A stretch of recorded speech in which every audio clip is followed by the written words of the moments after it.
வார்த்தை கவிதையும் கிடையாது. காதலிக்கும் ஆட்கள் போல கவிஞர்கள் கிடையாது.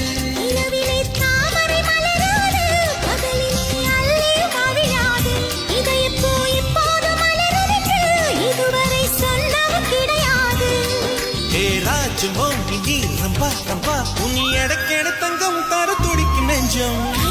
தொடாமல் கண்களால் நெஞ்சை பந்தாடினார். ரத்தம் வராமல் பார்வையால் என்னை துண்டாடினார். மலரே ஒரு வார்த்தை பேசு இப்படிக்கு பூங்காற்று.